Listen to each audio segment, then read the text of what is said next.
What's up, everybody? Good morning, I guess. I mean, it's Black Friday. Maybe you bought something at a cheaper price than you expected. Maybe you got a great deal on something. Maybe you've got Thanksgiving leftovers you're eating. I don't know. Maybe you found some other way to make it a good Friday because the Seahawks, they're not going to help you make it a good Friday. But I want to talk about some stuff in this video. I kind of want to get out in front of this because I know where this is going, right? Like, I think last night basically sealed it. There's not a lot that can happen the rest of the season that can change this. Partially because I think a lot of fans have already checked out. Like, short of this team going on a serious Super Bowl run where they at least get close to a Super Bowl, I don't think there's much that can be done to prevent this. This upcoming offseason, is going to be another civil war within the fan base. And there was always going to be a civil war. There pretty much always is in any fan base of any team that doesn't win the Super Bowl. Because there's always something that could have been better, something that could have gone differently, and people are going to disagree about why it didn't go that way, why it didn't go differently, why they fell short. So it's not like this is something exclusive to Seahawks fans, but this Civil War is going to be the big one, and it's going to be the one that has been going on for a little while now and went dormant for like a year, but I think we're back. I think we're going to be back this offseason. I'm talking about the Pete Carroll Civil War, where you have some fans that are pro Pete and think he's the guy for the job and think that he should be the coach going forward and think he's doing good. And then you have the people who don't think he's doing a good job and want him gone and think this team won't get to where they want to get to until that happens. So last offseason, we took a break from that. Last offseason, there wasn't really a lot of anti-Pete sentiment because there wasn't really that much to criticize him on at that point. The team had way overachieved with a 9-8 record. They made the playoffs. Things looked really promising. There were positive signs that he was growing as a coach and starting to understand things a little bit better. And the anti-Pete people, they still existed, but I think they kind of knew that their argument was going to ring hollow after the season that we had in 2022. Because most of those people thought we were going to be terrible that year. So if you're going to come back after a 9-win season and continue to beat the same drum, you're just going to sound like you aren't really interested in anything other than pushing your personal agenda. So after last season, there were still anti-Pete Carroll people out there, of course. But I think a lot of them softened up and said, okay, let's see where this goes. This is going in a decent direction. I'm not unhappy with the way 2022 went. It was an impressive season. Let's see where this goes going forward. I'm going to ease up on Carroll. And I think some of them just decided, okay, I'm going to shut up. I'm not going to say anything. I still don't like Carroll. I still think he needs to go. But I understand that my argument rings hollow right now because the team overachieved massively in 2022, and I'm not going to convince anybody. People are going to laugh at me a little bit. And then there are the people who continue to fight the fight, but there wasn't a lot they could say, right? Like, well, Pete objectively did a good job last year. He did. He had to have done a good job to get that team to a 9-8 record and a playoff spot. That was a team that had just traded or released their two most iconic players of their era, Wilson and Wagner. So for them to have a winning record and make the playoffs still was really, really impressive. And you had to give Carroll his flowers. You just had to. Or if you didn't, you would sound like somebody with an agenda that operated independently of the actual results. But that's not going to happen this offseason because things have regressed, things have gotten worse, and they seem to have gotten worse despite adding additional talent. Like the roster seems like it's better, right? These players seem like they should be better. And a lot of the players that were exciting last year were rookies. They're sophomores now. They should be better just because of additional NFL experience. So it's really, really not okay that the team is taking a step back. Now, there have been some injuries. Injuries happen, but I don't believe those injuries are so overwhelming that they justify the regression that we're seeing. And it's not just a regression in terms of the success of the team, it's regression in terms of Pete Carroll and the way he's approaching coaching. In many ways, it seems like he's falling back into his bad habits. So, Civil War's back on. And there are going to be other Civil Wars too. There's going to be a Civil War over Geno Smith, Jason Myers, probably a couple other players as well. Shane Waldron, although Waldron doesn't really have a lot of people on his side anymore. Clint Hurt, a bunch of other guys, but the big one's going to be Carroll. This is going to be the big battle of this offseason. And right now, I'm sure the pro Pete Carroll people, they're going to be quiet right now. They're embarrassed after last night, but they're going to be there. They're going to be there when this offseason starts. And this is going to be the big fan base battle of the upcoming offseason. I can already feel it. So, before we get to that battle, although realistically we're already kind of having it. I know we have a bunch of games left, but I think people have already kind of decided, you know what, I gotta put my flag down on one side or the other. And I don't know if anything that happens the rest of the way is going to move anybody. Like, we would have to win the Super Bowl or come close to move some of the anti-Carroll people. We would have to lose out to move some of the pro-Carroll people. So, I want to talk about one aspect of this Pete Carroll thing that I know is going to come up, and I want to address this before we even get to it, because I know what the pro-Carroll people are going to come with. And I've already kind of announced what side I'm on here. I am back on the anti-Carroll wagon because I can't handle this regression. I can't handle this falling back into old habits. I can't handle the lying. When he told us a year and a half ago at the Combine that he thought he had gotten cocky and arrogant and he needed to change the way he was doing things, he lied. I don't think he forgot. I think he just lied to get us on his side for a little bit, and now he's just doing what he always intended to do. Like, he moves the team a couple of inches in the direction that it needs to go, and he thinks that's enough. And not only does he think that's enough, he thinks that that's too much. Now we're pulling back into the soft zone, back into the really passive prevent type defense, back into the offense that limits you to the, outside the number stuff. Excuse me. So I look at all that, and I have to firmly come down in the anti-Carroll camp, where I've been in 2021, 2020, 2019 to a certain extent. I just didn't really believe that Carroll was the right guy going forward. I laid off after 2022 because he did a good job and I saw some positive signs, but it's conditional. And I feel like he's kind of broken the condition. But here's where I know this is going to go, right? People are going to try to give credit for this admittedly ahead of schedule and successful rebuild to Carroll. They're going to give him credit for that.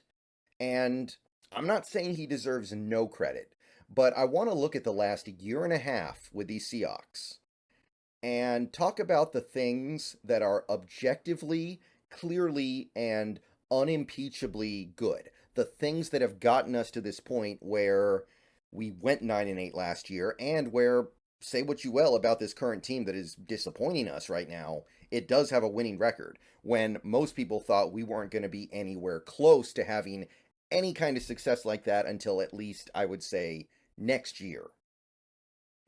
So, the Russell Wilson trade. I want to talk about this because this is so important to understand as a Seahawks fan going forward. If you want to be knowledgeable and you want to give credit to the right people, that's what we're talking about right now here. Because Pete Carroll and John Schneider get lumped into the same pile and tend to basically be tied to each other. This belief that Carroll and Schneider are a monolith and they move in unison. That's not even close to being true. And now that we're entering this offseason where I know this battle is going to be fought, I think it's really important that we identify who is behind what. The Russell Wilson trade, one of the great trades in NFL history, allowed us to rebuild much faster than expected, allowed us to gain access to this really good blue chip talent that we were building around right now, Charles Cross, Boye Mafe, or Ken Walker, whichever one you want to say was part of that trade. Devin Witherspoon, Derek. I know Derek Hall hasn't really done anything yet, but you could throw Derek Hall in there as well. So much of what is good about the Seahawks the last year and a half comes from this trade. And going into the 2022 offseason, there was a lot of Pete versus Russ. That was the big battle. Team Pete, Team Russ. Some people believed Pete was the guy and Russ needed to go. Some people thought Russ was the guy, Pete needed to go. Pete won. By a certain definition, he won. He got to continue to be the coach. Wilson got traded. So I think that Pete versus Russ thing is still kind of leaking over into people's perception. And what I mean by that is because the team has rebuilt faster than expected after Wilson got traded, Pete is getting credit for that because it was Russ versus Pete, right? Well, that's wrong.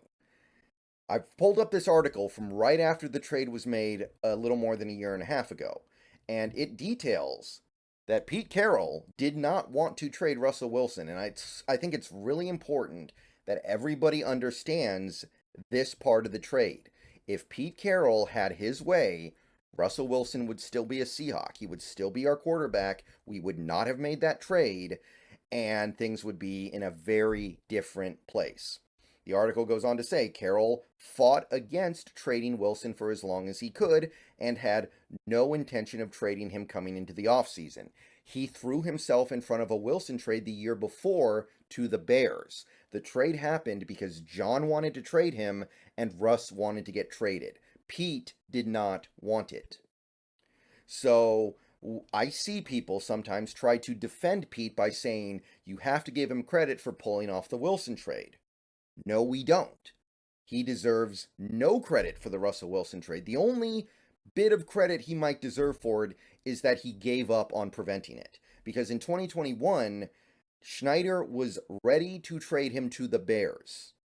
And Pete said no. He threw himself in front of it and said, I'm not going to let this happen. You don't get to trade my quarterback. No. And then in 2022, he still didn't want to do it, but he gave up. He was like, okay, fine, trade him. But we have every reason to believe Pete Carroll's own words are that he did not want to trade Russell Wilson. So understand who was actually behind that and understand where we would be if Pete Carroll got his way. So this is not just some black and white Pete Carroll versus Russell Wilson thing. Not at all. In fact, I'd say it was way more Russell Wilson versus John Schneider, because Schneider was definitely sick of Wilson by the end. Don't get me wrong. But this is not a situation where you need to give Pete credit because he pulled off that Wilson trade. He recognized that Wilson was the problem. No, the exact opposite, actually. He did not recognize Russ as the problem, and he did not make it a Russ goes or I go situation. That was Russ, that was John. So that's one thing. That is one of the big things that has this rebuild going as well as it is, and Pete had nothing to do with it. In fact, he tried to stop it. Second thing I want to talk about here real quick is, this is more speculation. I'll say this. The first thing I talked about just now, that's a fact. But as many people know, Pete Carroll, his title changed a year and a half ago on the Seahawks main website.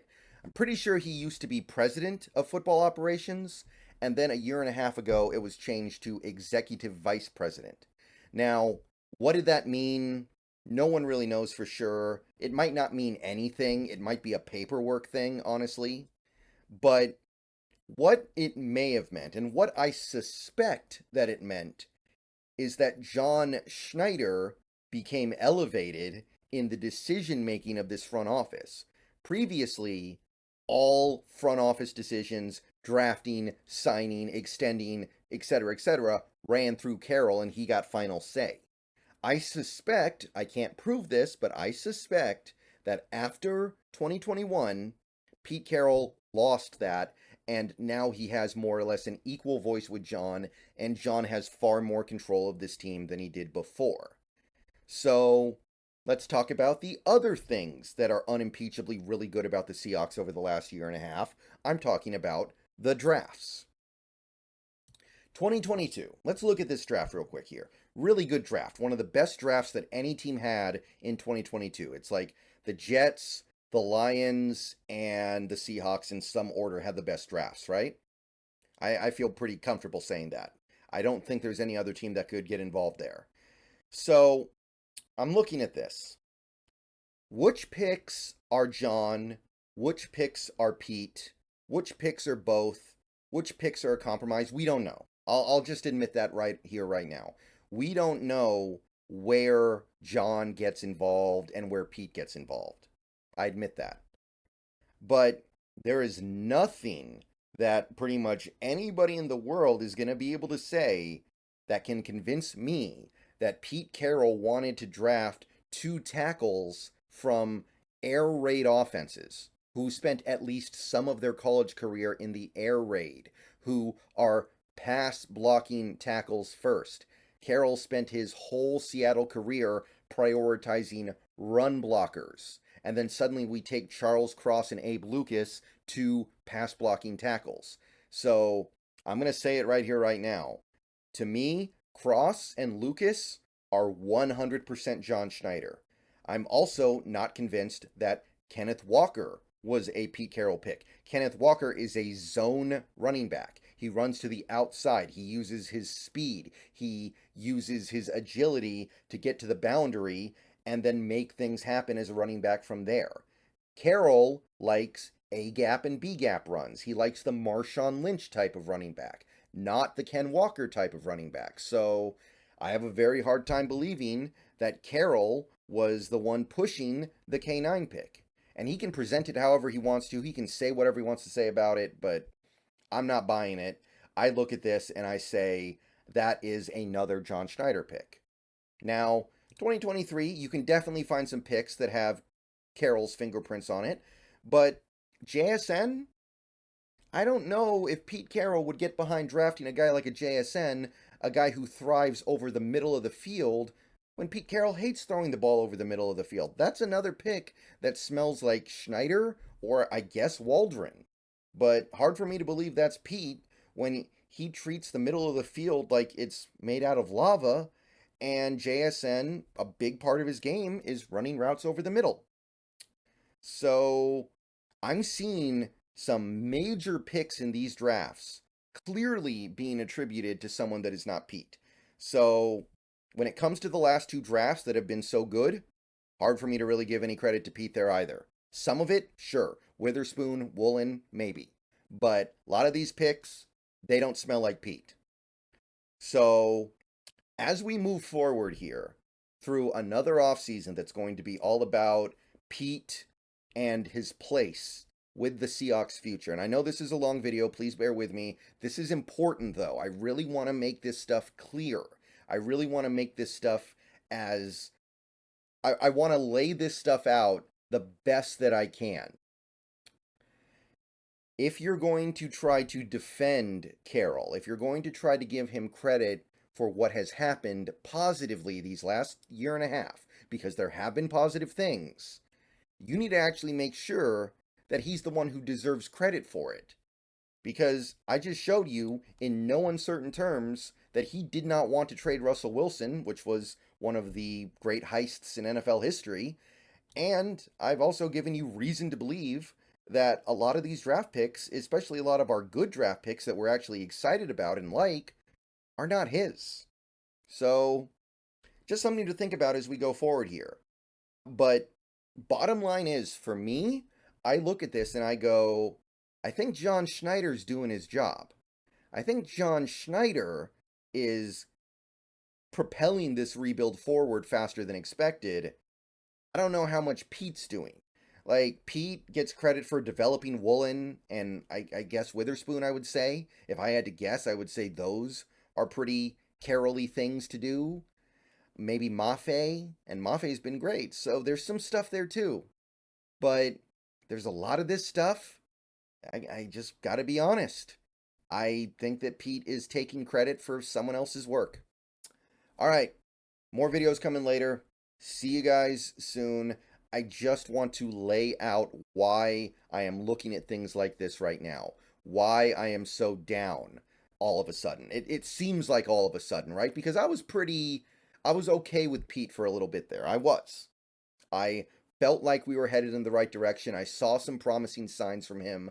I laid off, but I'm starting to think I shouldn't have. I'm starting to think that was a mistake, and I'm starting to think I need to start putting the pressure back on because as fans, that's all we can do, right? Like, there's only so much we can do to affect change, but I'm going to do my best with my platform to advocate for the truth as I see it. Let me know what you think. See you guys later. Go Hawks. More videos coming. This season's not over yet, but I want to lay the truth as I see it on the table here. See y'all later.